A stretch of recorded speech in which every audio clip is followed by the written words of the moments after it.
Hello everyone, I'm Mr. Miles Johnson A. Madria, your analytical chemistry instructor, and I will be discussing the continuation regarding our discussion about volumetric analysis. So let us now proceed with the computations or the calculations for volumetric analysis. So I already discussed last week the general formula for the volumetric analysis, which is AA plus BB produces DD. Please do remember that the capital letter A there, the capital letter A it stands for the analyte.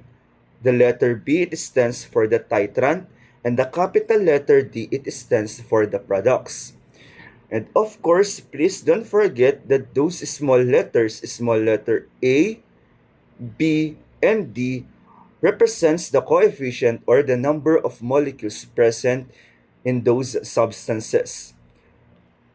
So let us continue. We have here D. After adding the indicator and titrating to the endpoint where the indicator changes its color, please do remember that when there are changes na, after adding the indicator, that is now our endpoint. So we record the titrant volume from burette MLB. It stands for the volume of the titrant. Let us assume that equivalent point is equal to the endpoint. So at equivalent point, B M moles or the millimoles of the B has reacted with a millimoles of the analyte. Therefore, the stoichiometry shows that. Let us proceed first with the first formula. Number of millimoles of the analyte, times the number of millimoles of the titrant times the ratio. Please don't forget, I already discussed kung paano po kuhanin yung ratio po niya in your gravimetric analysis.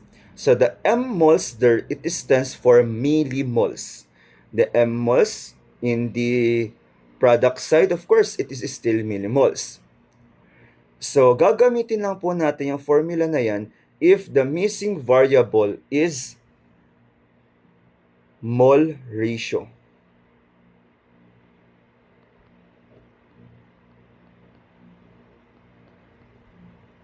Second, we have here the MLA times MA is equal to MLB times MB times A divided by B.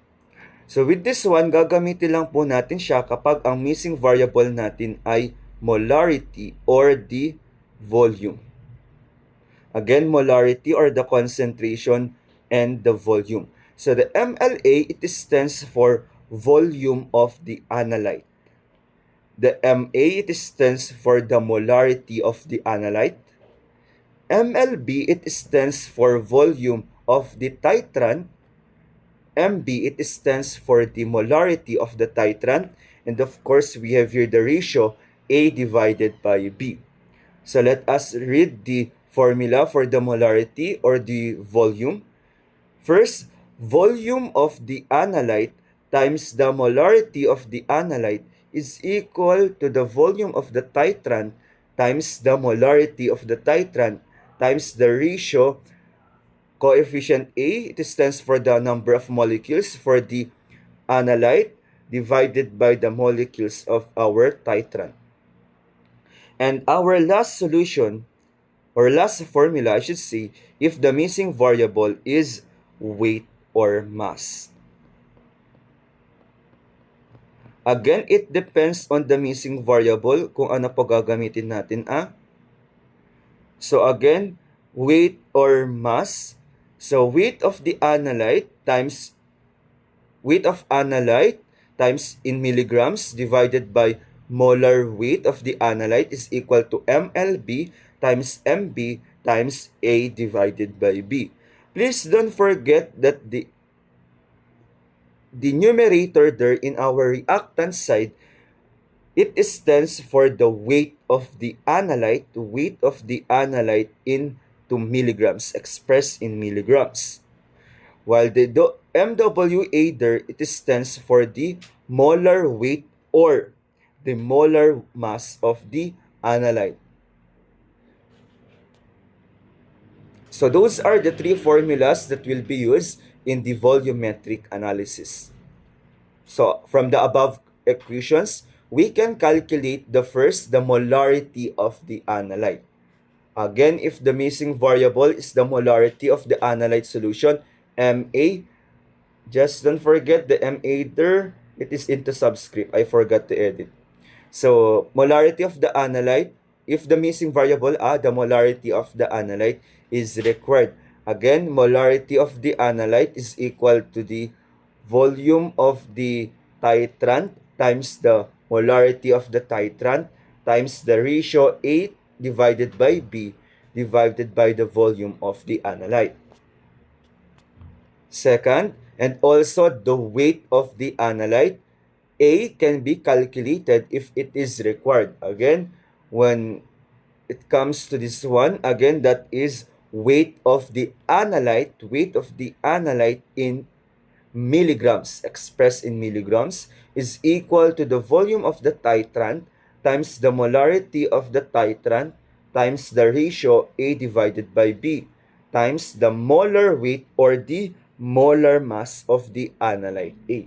So please don't forget that in the same goes with the gravimetric analysis, you will be using the periodic table of elements and your calculator po in order to get or to identify the value of the molar mass or the molar weight of the analyte or the titrant.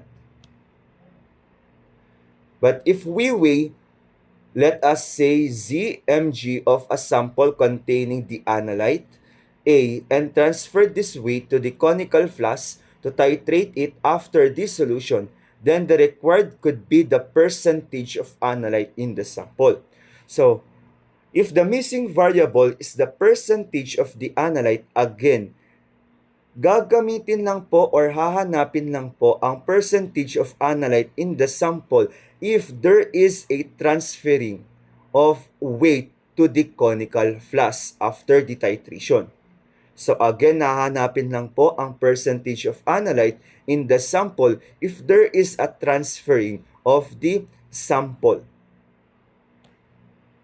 So again, percentage of the analyte is equal to the volume of the titrant times the molarity of the titrant times the molar weight of the analyte times the ratio A divided by B. Please don't forget that it must be expressed into milligrams, yung numerator po niya, divided by the sample weight.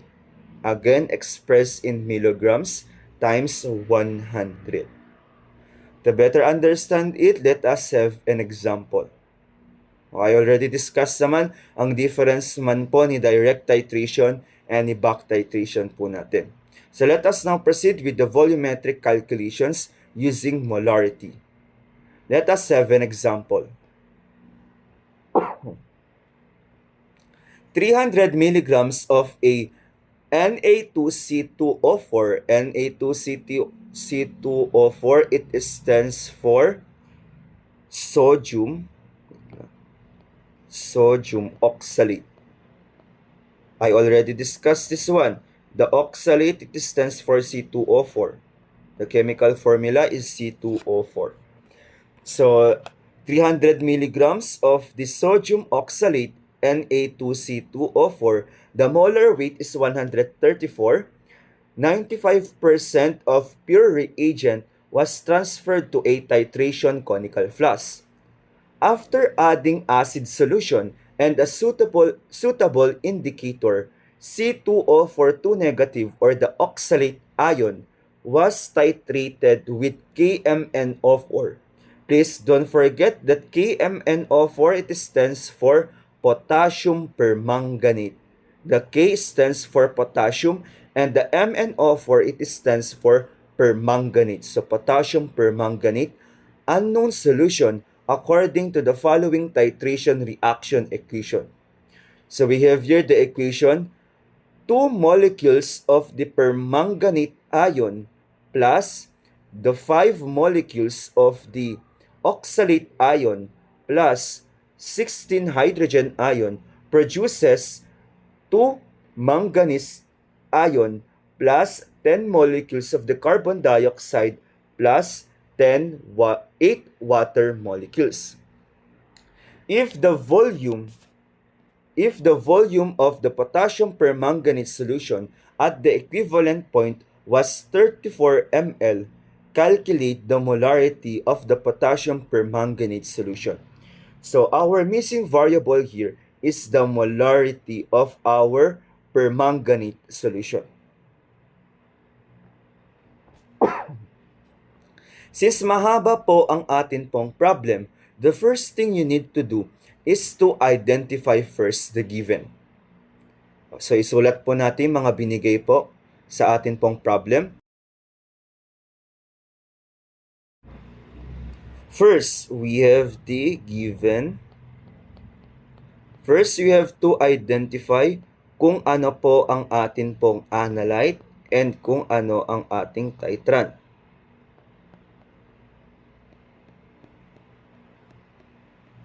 What do you think is our analyte there? Diba, I already mentioned in the gravimetric analysis, mostly or almost most of the time, ang una pong binibigay ay yung analyte po natin.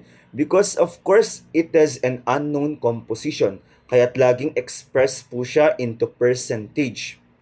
So our analyte there is our sodium oxalate. So our analyte is Na2CO4 or the sodium oxalate. How about our titrant? Of course, we have here the was titrated with the KMnO4. So our titrant now is the KMnO4. KMnO4, it stands for potassium permanganate.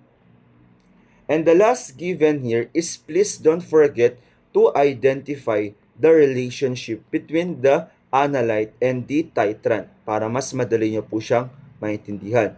So let us proceed with the stoichiometry, kung ano pa relationship nilang dalawa. So check po natin ulit yung equation po niya. Again, 2 molecules of the permanganate ion plus 5 molecules of the oxalate ion plus 16 hydrogen ion produces 2 manganese ion plus 10 carbon dioxide plus 8 water molecules. So check po natin ang kanyang stoichiometry. First, ano po ang nakikita po ninyong bilang ni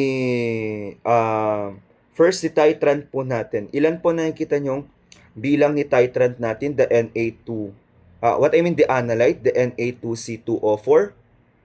Makikita po ninyo dyan na even though it is expressed into ion po, it is still the number of molecules for the analyte, the sodium oxalate. So it is 5. So there are 5 moles of our analyte, which is Na2C2O4. Next, identify now kung ilan po ang moles si titrant natin. We have here the 2. There are 2 molecules of our permanganate. So this stoichiometry, wait lang, lagay ko po muna. So 2 moles naman ngayon sa atin pong titrant. 2 moles of our titrant, the KMnO4. So 5 moles of our sodium oxalate react with 2 moles of the potassium permanganate. Let us now solve the problem. Again, the missing variable is molarity of the potassium permanganate solution. First po natin na kailangang gawin is to first identify the pure mass of the analyte, which is Na2C2O4. Sir, bakit kailangan pong unahin si analyte po natin? Pwede po bang unahin ko muna si KMnO4, the titrant, since it is the substance being added to the solution? No po. Lagit-lagi or most of the time, we want to know first the value of the analyte because of course when we are talking about the analyte, it is the substance with the unknown composition. Unknown. Kailangan muna nating hanapin. So, the first thing you need to do is again to identify first the pure mass of the analyte, which is sodium oxalate. So in order to identify the pure mass of the analyte, we have here the formula. Weight of the analyte is equal to total weight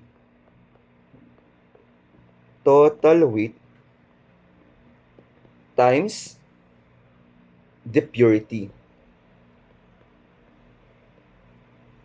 Okay. Ano po yung binigay na total weight po dyan? Basahin po ulit natin yung problem. Again, mostly. I think almost naman eh. Lagit-lagi una pong binabanggit kung ano ang kanyang sample mass or kung ano ang total weight ng ating analyte. Ano po yung nakikita po niyo yung total weight niya po dyan? It is 300 milligrams. So, indicate po natin yung total weight niya which is 300 milligrams. 300 milligrams times what is our purity? When we are talking about purity, hanapin po ninyo yung ine-express po siya as percentage into percent. Again, kapag purity, percentage po siya. So, iisa lang naman pinakikita nyo dyan which is 95%. 95% pure reagents. So, that is the value for the purity. So, of course, since it is into percentage, you have to convert it into a decimal place or a decimal point. So, 95% converted into a decimal point, that is 0.95. So, let us now compute for the weight of the analyte. Weight of the analyte is equal to 300 milligrams times 0.95. What is now the answer? That is now 285 milligrams.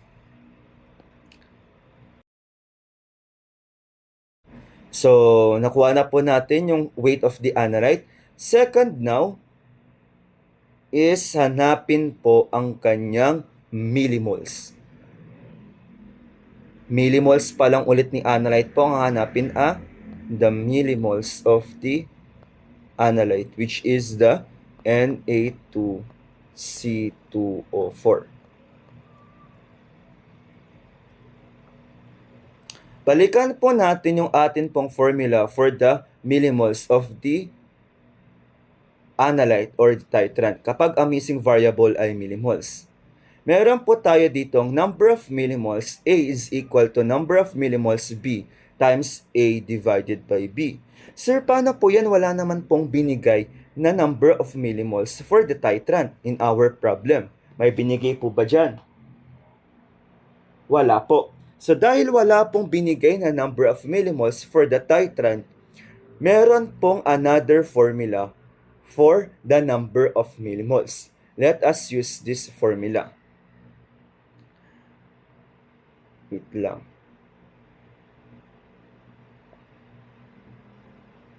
Kapag wala po ulit ang number of millimoles, wala pang binibigay, pwede nyo po itong gamitin tong formula na ito. So, millimole, again, it depends if the missing variable is millimoles of the analyte or the millimoles of the titrant. So, millimole is equal to weight of the analyte, weight of the analyte divided by the molar weight of the analyte. And also, meron pang third formula niya, which is volume times the molarity.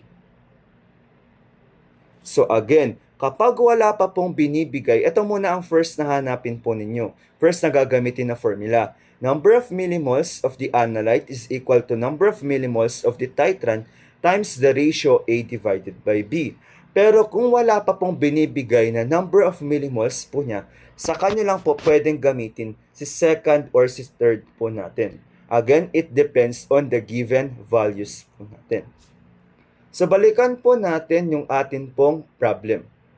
So sir, ano din po gagamitin natin ngayon? Second po ba or yung third? Balikan ulit natin yung problem natin. Ayan. Di ba ang first po natin na ginawa kanina is to identify the pure mass of the sodium oxalate or the weight of the analyte. So dahil nahanap na po natin ang weight of analyte, let us use the second formula, which is a millimole is equal to weight of the analyte divided by the molar weight of the analyte. Yung second formula ang gagamitin po natin.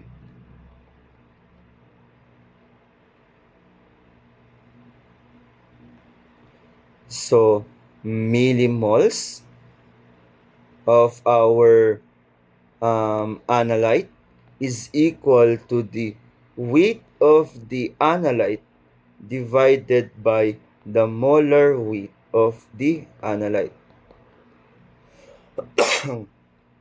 What is the weight of the analyte? Yung nakuha po natin, 285 milligrams.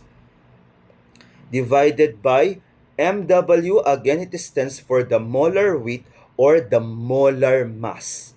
So what is the given molar mass or the molar weight? Balikan po ulit natin problem.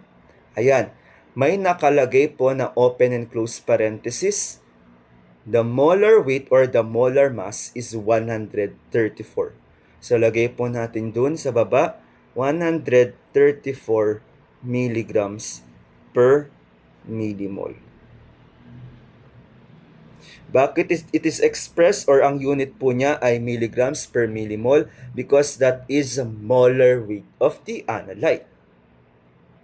So 285 milligrams divided by 134 milligrams of the milligrams per millimole, what is now the answer?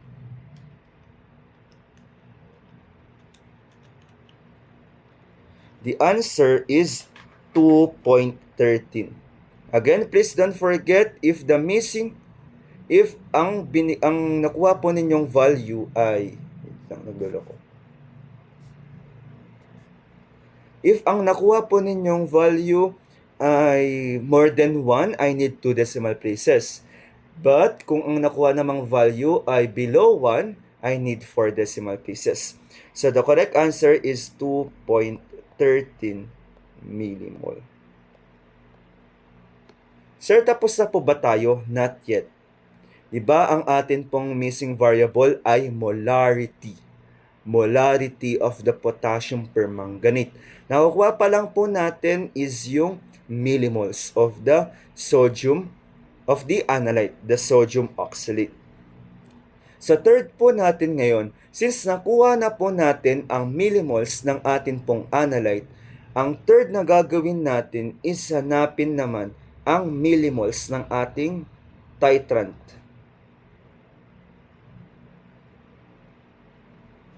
Which is KMNO4.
So, lagay ko po dyan, number of millimoles of the titrant is equal to the given number of millimoles of the, wait lang, di na siya nagkakasya.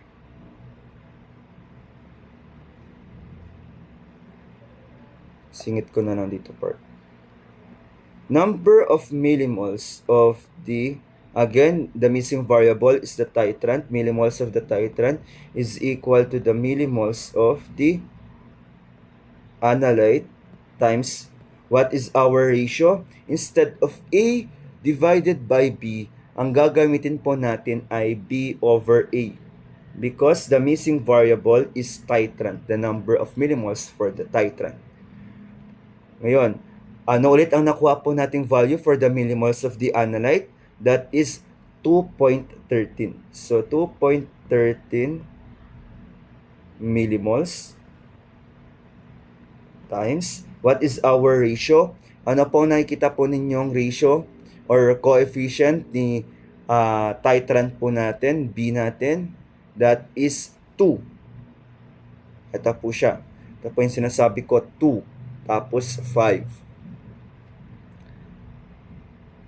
So, 2 tapos 5. So, 2.13 millimoles times 2/5. The answer now is 0.85 millimoles. Malapit na tayong matapos. Nakuha na po natin ang millimoles of the analyte and the millimoles of the titrant. The last thing you need to identify now is to calculate the molarity of the titrant, kung ano po mismo ang ating missing variable. Bayan ko na lang yung kulay niya.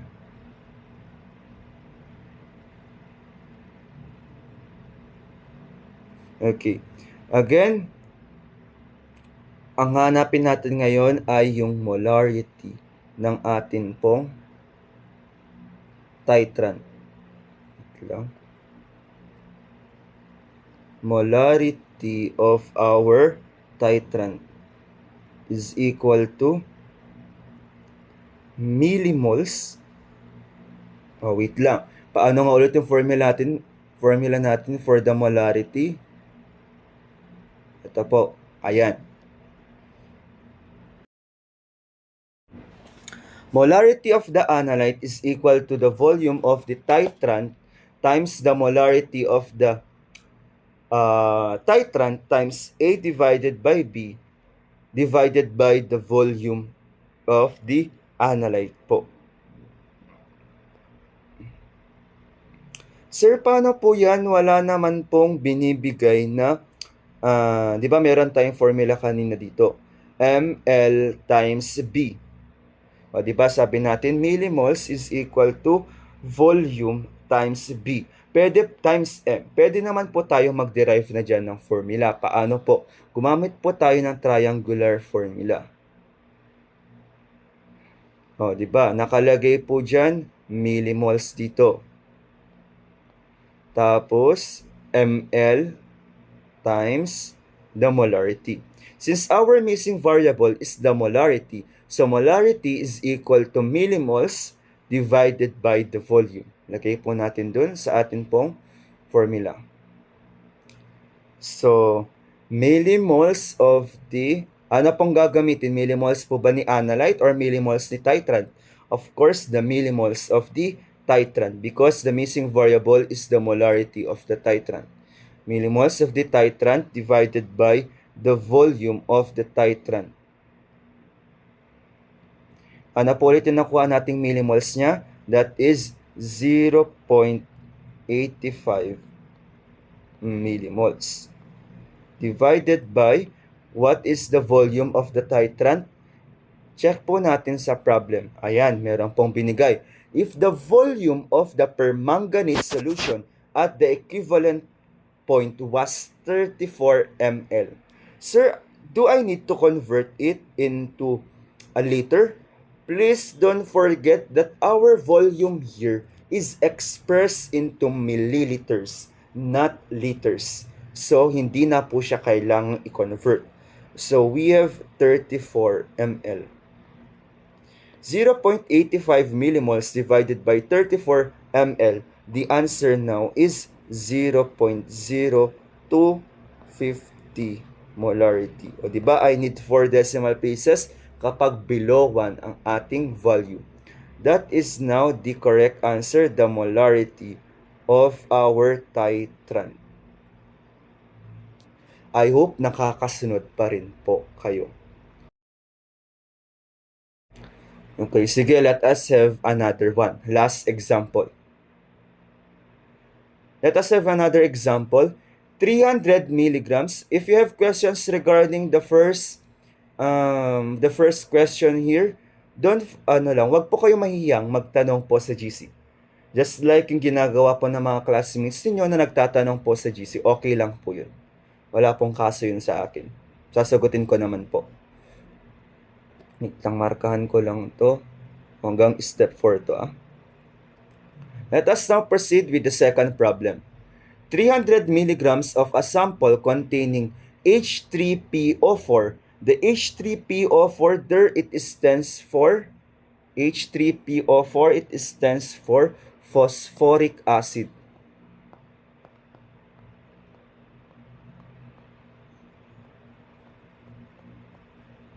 So 300 milligrams of a sample containing phosphoric acid, molar weight is missing, para kayo mamaya ang sasagot niyan, was transferred to the titration conical flask. After dissolving in water and adding a suitable indicator, the resulting solution was titrated with 0.05 molarity of the sodium hydroxide solution. So meron po tayo ditong titrant niya na, which is sodium hydroxide. NaOH, it stands for sodium hydroxide.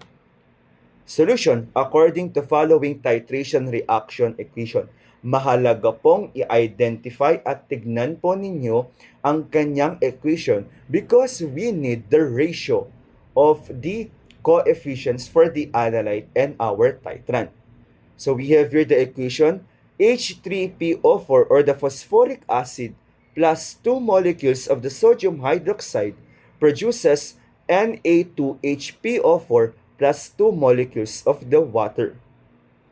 At the equivalent point, the volume of the sodium hydroxide solution required was 29 ml. It is expressed into ml, so no need to convert. Calculate now the weight percentage of the phosphoric acid in the sample. So what is our missing variable? Percentage of our analyte, which is the phosphoric acid in the sample. So again, since ang missing ito kasi molarity ang hinahanap. Ngayon naman percentage.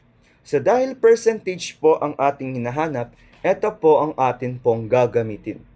Percentage of analyte is equal to volume of the titrant times the molarity of the titrant times molar weight of the analyte times A divided by B, or the ratio expressed into milligrams divided by the sample weight expressed into milligrams times 100. Okay, first, nagagawin po natin, again, identify the given. Wag na po ninyong malilimot, identify muna ninyo ang given. Para hindi po kayo mahirapan mamayang magsagot. The first thing you need to do is, again, identify what is the analyte and our titrant.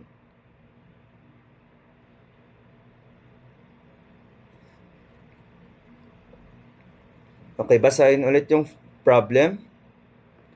What do you think is our analyte in the problem?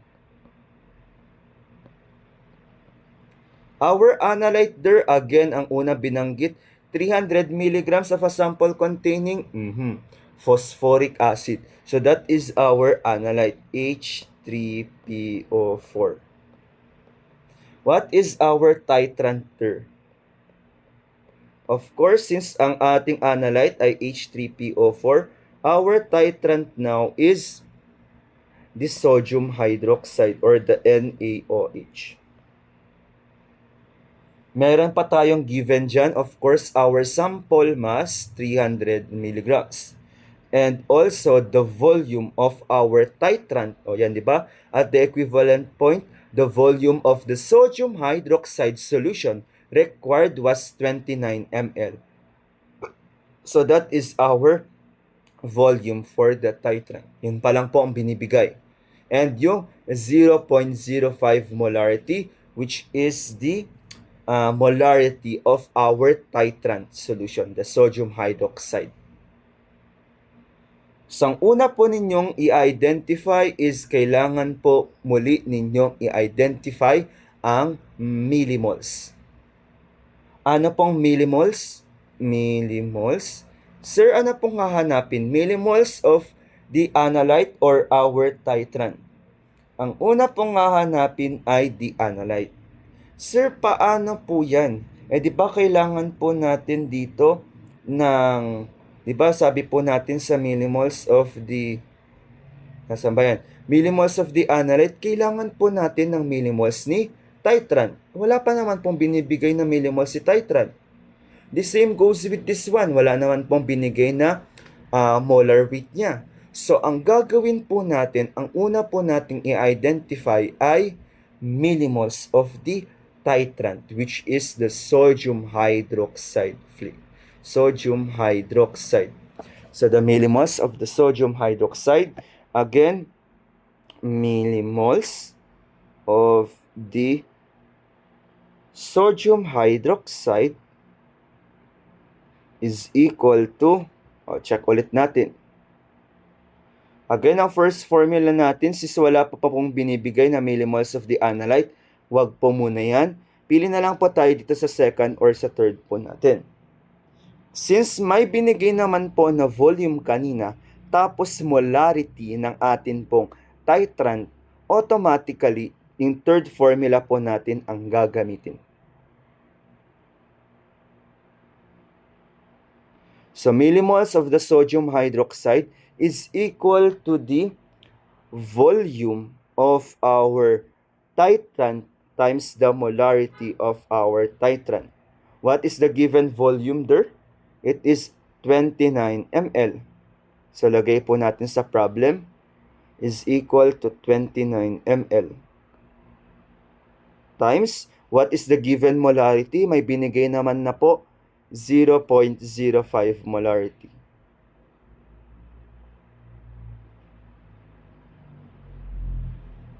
(29 ml times 0.05), the answer is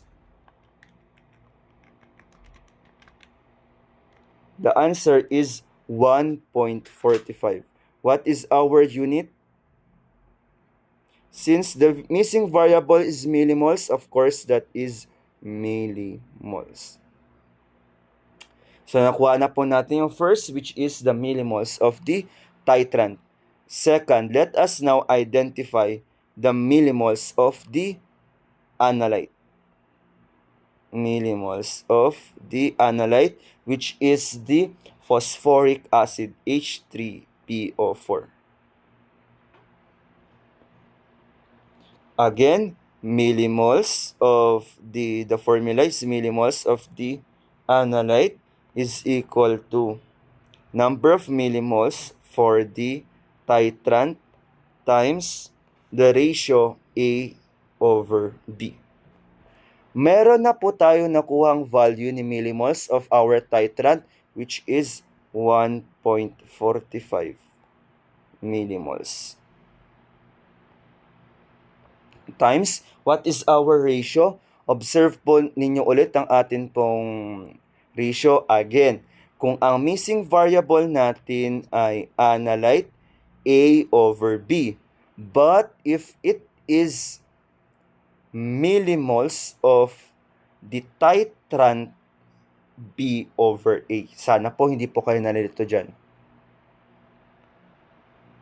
So yan, what is our ratio? Ano po nakikita ninyong coefficient ng atin pong analyte, the H3PO4? Ilan po nakikita nyo dyan? 1 lang. How about our titrant 2? So, 1 over 2 times 1 over 2. So, 1.45 millimoles times 1 half. Our answer is 0.73 millimoles. So, nakuha na po natin ang millimoles ni sodium hydroxide, the analyte, and the millimoles of the phosphoric acid, our analyte. Titrant pala yung sodium hydroxide. Third na po natin ngayon is to convert. Let us now, wait lang. Our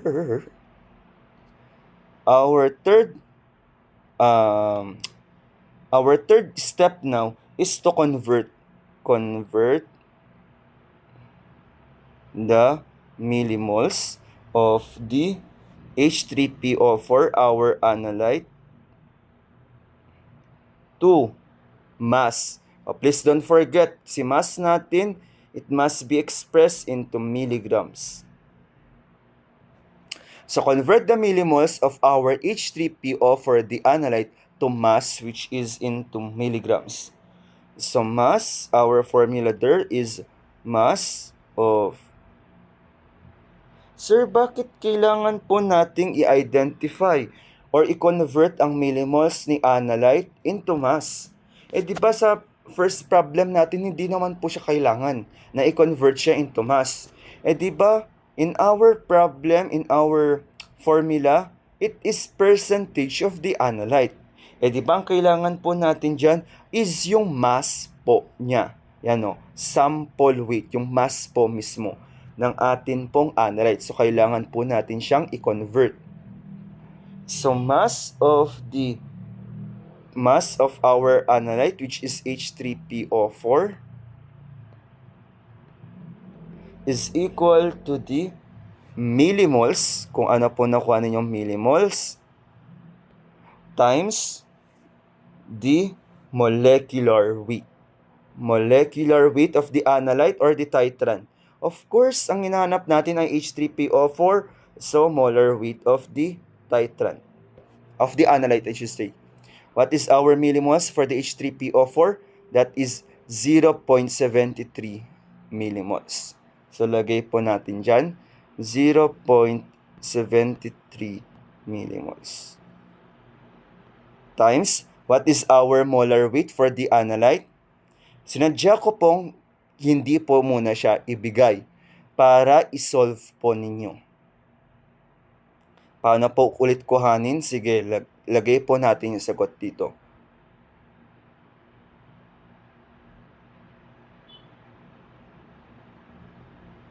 Paano po kuhanin ulit?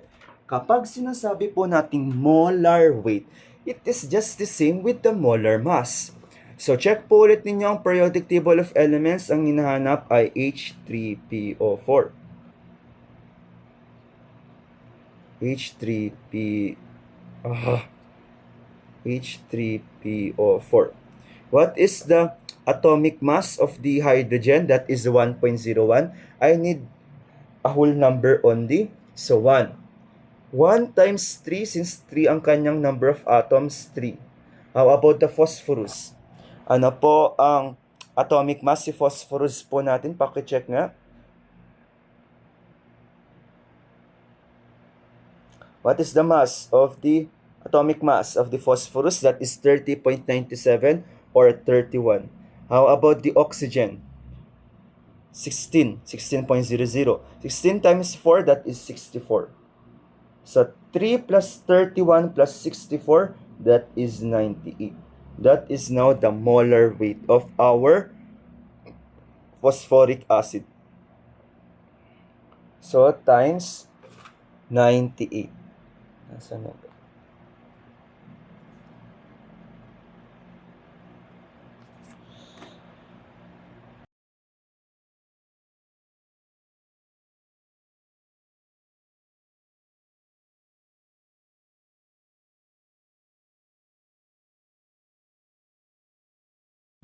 So, 98.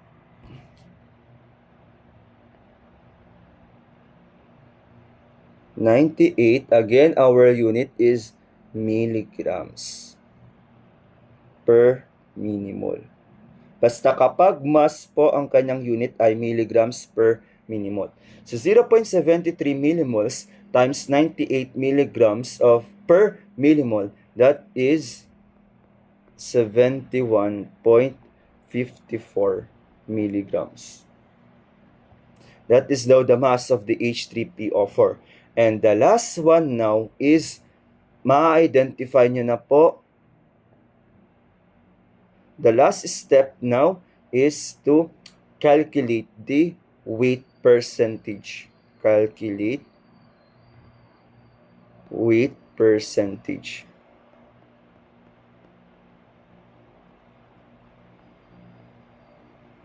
For the weight percentage, it is expressed into percent W per W. Yan po. Ganyan po siya. Solve natin siya. Last naman na to.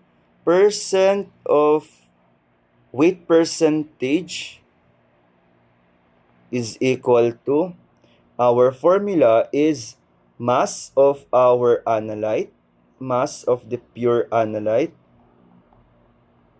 divided by the total sample mass.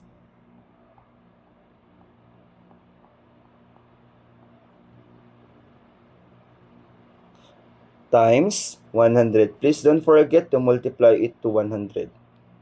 Shinortcut ko na lang po itong nandito sa taas kasi para hindi po tayo nagkakalituhan. The same lang naman po siya.